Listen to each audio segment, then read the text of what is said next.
Bienvenue déjà Paul. Merci pour l'invitation. J'espère que tu vas bien. Ça va très bien, merci.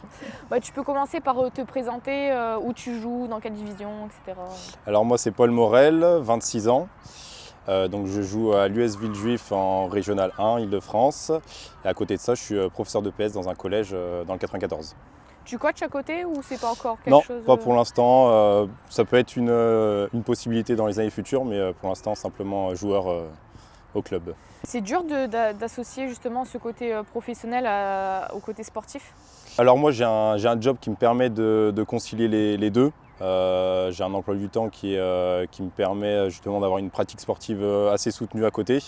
Dans le cadre du foot, j'ai 3 entraînements à 4 entraînements maximum par semaine, plus le match le week-end. Mais j'arrive plutôt bien à concilier les deux. Donc après j'ai un taf aussi qui me le permet.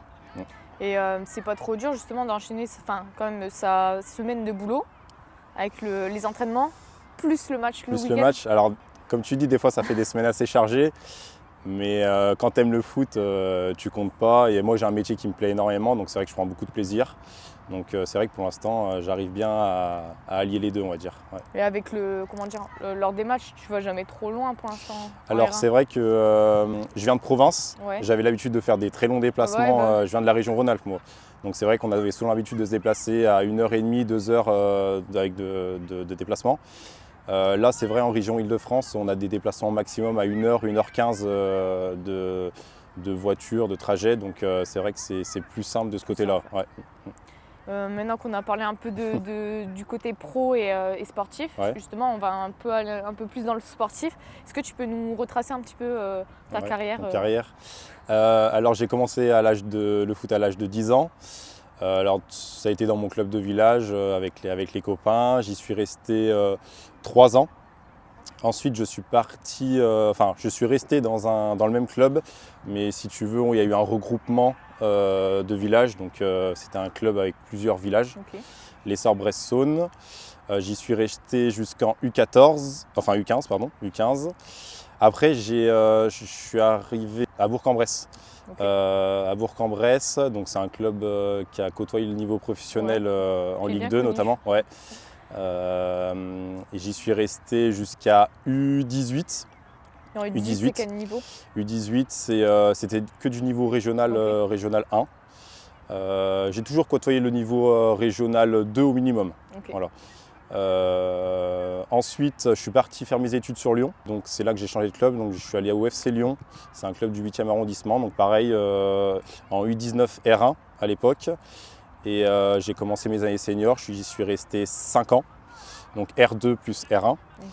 Et après, j'ai eu mon concours d'enseignant. J'ai été affecté sur la ville d'Oyonnax, dans le département de l'Ain. Okay. C'est un peu, je ne sais pas si tu connais, mais non, c'est. Non, je connais pas. Donc c'est assez perdu, mais c'est pas très loin de la Suisse. Et j'ai joué dans le club de Jura Sud Foot. Donc c'est un club aussi assez connu, qui est au niveau national 2. Donc là, j'étais avec l'équipe réserve et j'ai pu faire des séances avec la nationale 2. Donc ça a été très formateur. Et depuis cette année, j'ai été muté dans la région parisienne comme tout jeune prof. Le passage obligé, on va dire. Et voilà, donc j'ai atterri à l'US Villejuif depuis cette année-là. Voilà. Donc si je comprends bien, tu as quand même beaucoup voyagé. Ouais, donc j'ai connu 2 grandes régions, la région Auvergne-Rhône-Alpes et la région Île-de-France depuis cette année. Ouais. Et tu trouves qu'il y a une grande différence de niveau ou même d'aspect dans le football Écoute, alors il y a des différences. La plus grosse différence que j'ai notée, c'est le niveau athlétique. En Île-de-France, il y a beaucoup plus d'intensité dans les matchs. Ce que j'ai pas trop retrouvé en Auvergne-Rhône-Alpes, même s'il y en avait quand même, mais en région Île-de-France, c'est vraiment puissance 10. Niveau technique est équivalent. Par contre, le niveau tactique est supérieur, je trouve, en Auvergne-Rhône-Alpes plutôt qu'en Île-de-France. Je trouve que les équipes sont mieux organisées tactiquement qu'en Île-de-France. Et il y a justement Tu préfères Paris ou plutôt Lyon? Difficile à dire, j'aime bien les deux. Tu vois, j'ai beaucoup apprécié la poule déjà, la poule qu'on a eue cette année. Ça a été très formateur et c'est vrai que j'ai des qualités athlétiques. Une de mes premières qualités, c'est le côté athlétique et c'est vrai que c'est un jeu qui me correspond un peu plus qu'en région Auvergne-Rhône-Alpes, par exemple. Ouais. Ok, ça marche. Mais au fait, qu'est-ce qui t'a fait commencer le foot Ouais, un peu comme tout le monde, je pense, les copains dans les cours de récréation ou en dehors de l'école. Les petites sorties entre potes après les cours. Donc c'est comme ça, je m'y suis inscrit avec les potes et puis après c'était une passion que j'ai suivie au fil des années et que je lâcherai pas, je pense. Pas maintenant. Pas maintenant en tout cas. Ouais. Et c'est quoi ta motivation justement quand tu vas sur le terrain, que ce soit avant et maintenant encore C'est la compétition, essentiellement la compétition et puis aussi le fait d'être avec des potes. Alors on est à un niveau très intéressant où il y a beaucoup de compétition. Beaucoup de concurrence, on a des groupes qui sont très élargis, mais le côté bande d'amis et compétition, c'est vraiment les deux grosses motivations. Le fait d'allier les deux, c'est... Ouais, c'est top. Et c'est vrai que comme je viens d'arriver dans une nouvelle région, ça m'a permis aussi, tu vois, de nouer des relations, des connaissances très facilement, tu vois. C'est cool. Intéressant, très intéressant.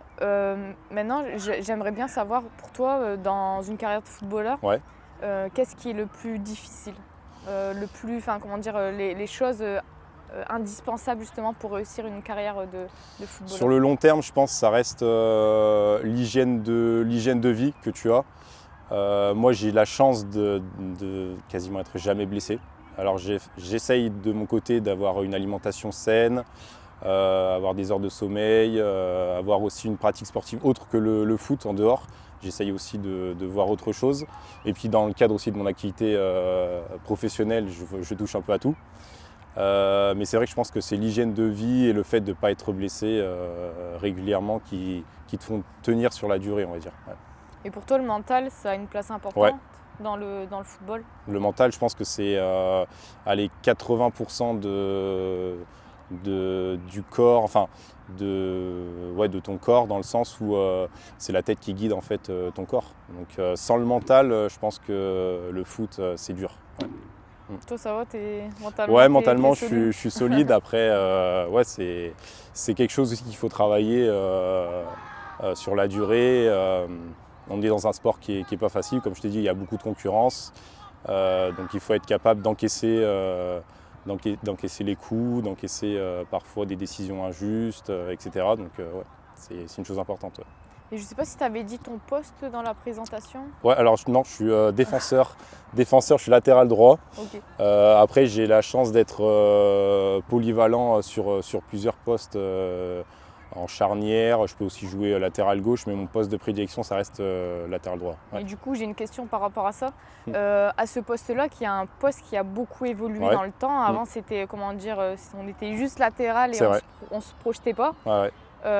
Toi, quel style de Alors moi, on me le reproche. Malheureusement, on me le reproche, mais j'ai une tendance à monter trop. C'est les latéraux de maintenant, voilà, c'est ça. Hein. C'est les latéraux modernes, et c'est vrai que mon coach me fait souvent la remarque que j'oublie entre guillemets le rôle, le repli et le rôle défensif. Mais c'est vrai que quand j'ai un boulevard devant moi, j'ai envie de dévorer l'espace et d'amener des centres. C'est ce que j'adore le plus dans mon poste. C'est d'apporter offensivement, mais c'est vrai qu'on est avant tout des défenseurs, faut pas oublier. Mais après tout, si tu es décisif, que tu fais une passe décisive, mais moi, je préfère faire une passe décisive à marquer un but, clairement. Ouais.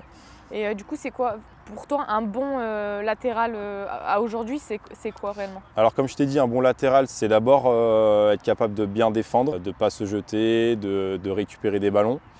Et après, si on peut dépasser ce rôle, on va dire, premier, c'est d'apporter offensivement, apporter un surnombre offensif, accompagner les attaques et apporter des centres, quoi. Je suppose que du coup, niveau cardio, il faut... J'adore ça. C'est vrai que tant que je peux courir un maximum, moi c'est ce qui me motive aussi, c'est la dépense énergétique.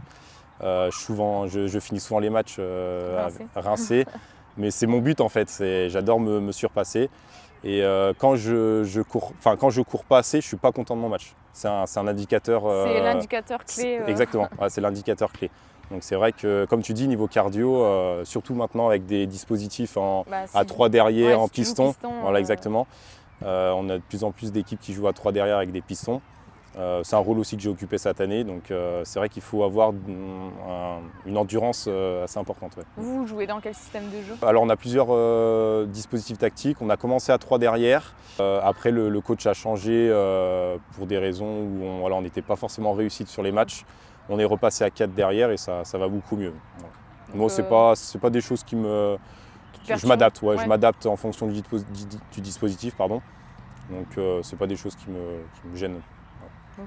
Toi, avant une saison, tu fixes des objectifs à court terme, long terme? Moi, mon objectif premier, c'est de jouer le maximum de matchs. C'est mon indicateur, c'est mon objectif premier sur le plan individuel. Alors bien sûr, j'ai des objectifs collectifs que l'équipe a, mais sur le plan individuel, c'est vraiment de jouer le maximum de matchs. Et voilà. Et toi, dans le football, tu as des objectifs à long terme ou Ouais, alors tu vois, j'aimerais bien. J'ai connu essentiellement le niveau régional 1, sur l'ensemble de mes catégories, que ce soit en jeune ou en senior. J'aimerais à moyen terme, pourquoi pas, découvrir un niveau supérieur national 3. Alors je suis conscient que National 3, National 2, tu es semi-professionnel, donc forcément tu as une activité encore plus dense et que forcément concilier avec mon activité professionnelle, ça peut être compliqué. Mais j'aimerais bien au moins National 3, c'est un objectif que je me fixe. C'est un bel objectif. Un bel objectif, ouais. Quel conseil tu donnerais aux jeunes justement pour atteindre le plus haut niveau? Le premier objectif que je donnerais, c'est d'être patient. Parce que je pense que la plupart des jeunes ont toujours l'envie de jouer tout de suite et c'est vrai qu'ils ont tendance à souvent brûler les étapes. Donc peut-être être patient et monter crescendo dans les niveaux, ça peut être un objectif. Et puis comme je te dis, d'avoir une hygiène de vie irréprochable pour être le moins possible blessé et d'enchaîner un maximum les matchs, quoi. Et je suppose que le travail, c'est le travail, exactement, le travail, la présence en séance. Moi, je suis un des joueurs, alors dans toutes les équipes que j'ai faites, un des joueurs avec le taux de présence le plus important en séance. Et c'est vrai que quand tu es présent en séance, tu es le plus performant, entre guillemets, tu as plus de chances d'être performant en match le week-end, quoi. Et toi, par exemple, tu fais des séances à côté? Non, je fais pas de séance à côté. Après, il m'arrive de travailler physiquement à côté, par exemple. Tu vois, en préparation, bien sûr, tu as souvent un programme pour personnel. Mais c'est vrai que moi, je fais beaucoup de sport à côté, que ce soit dans le cadre de mon activité professionnelle. Mais j'aime bien faire de la course à pied, des trails, du paddle, du vélo. Donc c'est vrai que j'ai déjà une activité physique bien remplie à côté. Donc c'est vrai que tu n'as pas trop besoin pas trop besoin de faire des séances personnalisées. En termes football, ouais. Pour toi, donc toi qui as évolué en fait dans le niveau régional en grande partie, c'est quoi ta vision justement sur cette division ou même sur un peu, je sais pas si tu as un peu de visibilité sur la N3, la N2, ce qui se passe? La vision que j'ai, c'est déjà beaucoup de sacrifices. Moi, entre guillemets, je suis à un niveau où je peux pas en vivre, clairement, du foot. Donc c'est vrai que je me rends compte que c'est quand même beaucoup de temps accordé au foot. Donc après c'est des choix de vie, moi je l'assume complètement, mais c'est vrai que tu fais des croix sur des sorties à droite à gauche. Donc après c'est une passion. Donc, de toute façon, dans chaque passion, il faut être prêt justement exactement à encaisser et ça fait partie du foot, donc ça fait partie du contrat comme on dit. Et ta vision sur le niveau du niveau amateur et sur peut-être les outils qu'il y a, est-ce qu'il manque des choses? Alors sur le niveau, tu vois, cette année, j'ai eu la chance de jouer en Coupe de France contre le Paris FC, au 7e tour de Coupe de France. Très sympa. C'est une de mes plus belles expériences et c'est vrai que c'est à ce moment-là que je me suis dit, tu vois, on a rivalisé, alors tu vois, bon, je comprends, c'est des matchs de Coupe de France, l'équipe professionnelle, l'équipe professionnelle en face n'a peut-être pas forcément envie de jouer de ce genre de match, mais c'est vrai que je me dis, il n'y a pas tellement d'écart, il y a forcément de l'écart sur le côté technique, par exemple, mais sur la dimension athlétique, ce genre de choses, j'ai rivalisé, je pense avoir rivalisé avec ce genre d'équipe. Donc c'est vrai qu'on peut se dire aussi qu'il y a peu de différence entre les divisions. Mais malgré tout, une petite différence, ça fait quand même une petite différence. Donc, bon, ça a fait quoi le résultat du match? 2-1 on a perdu 2-1 au tir au but. Donc en fait, on a fait 2-2 à la fin du temps réglementaire et on a perdu à la séance de tir au but. Un peu cruel. Hein. Ouais, un peu cruel et surtout qu'on se fait égaliser à la 85e et on a 2 fois la chance d'éliminer sur un tir au but et on rate à chaque fois. Bon, j'ai pas eu le courage de tirer. Bon, après, c'est de l'apprentissage. Hein, c'est ça, c'est de l'apprentissage. Mais quelle belle expérience, quoi. Franchement, les outils, On a de plus en plus de la vidéo. Et moi, c'est un outil que j'utilise. Nos matchs sont filmés à chaque fois. C'est quoi, c'est caméra VO? Ouais, exactement. C'est une caméra qui est posée sur le côté, puis c'est elle qui filme automatiquement, enfin en suivant la position du ballon, exactement. Et moi, c'est un outil que j'utilise à chaque fois parce que je trouve la vidéo, c'est génial, je trouve, pour voir tes erreurs de placement. Exactement, et pour s'auto-évaluer. Donc moi, c'est l'outil que j'utilise le plus. Et dans le football amateur, maintenant, c'est devenu courant que voilà, les matchs soient filmés tous les week-ends. Avec Spheros, ce qui est bien, c'est qu'on pourra aller au-delà de la vidéo, on pourra sortir des stats sur tout ça. Exactement, ça c'est génial ça. Franchement, c'est génial. Ouais, permettre au monde amateur semi-pro justement d'aller chercher le plus haut niveau. Exactement. Donc voilà. Et je pense qu'on va finir sur ça, une petite histoire, une anecdote bien amateur que tu as vécue. Une anecdote bien amateur que j'ai vécue. Bah écoute, il y a un match une fois, un week-end, où nos coachs avaient oublié nos jeux de maillot. Voilà. Donc je pense que ça recolle aussi un peu à l'image du football amateur aussi. On a joué du coup avec les maillots de l'équipe adverse pendant le match. Donc bien sûr de couleurs différentes, mais je me souviens c'était en 19. C'est le club adverse qui a gagné quoi qu'il arrive. Exactement, c'est le club adverse qui a gagné, exactement. Et c'est vrai que c'était assez drôle. Et puis ça montre aussi, voilà, le football amateur, on n'est pas des professionnels dans tous les sens du terme. Voilà. C'était assez drôle, mais bon. C'est une sacrée histoire. On préfère en rire qu'en rigoler. Bon, en tout cas, merci Paul pour l'interview, c'était super sympa et merci pour le temps que tu nous as consacré. Je te remercie.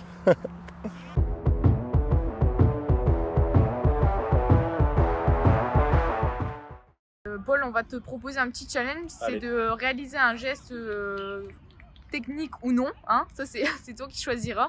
Est-ce que tu as une idée un peu? Alors en tant que latéral, un bon centre. Bon allez, c'est parti.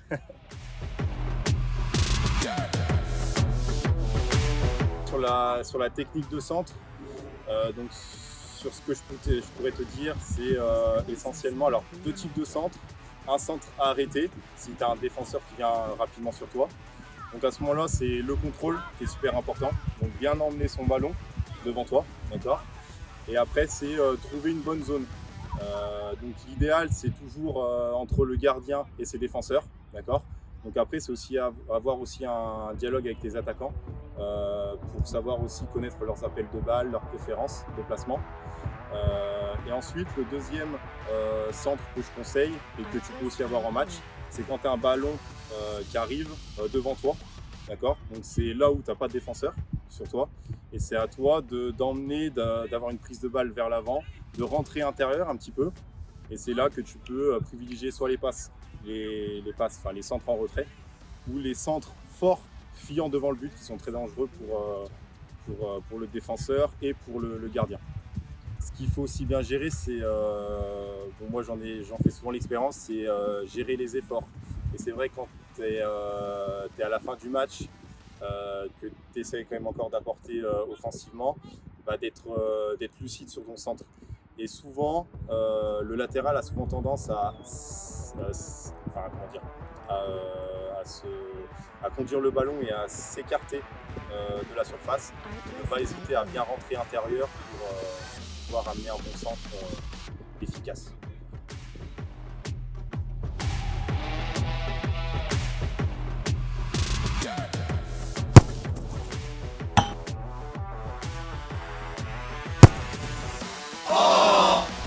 Music licensing reimagined.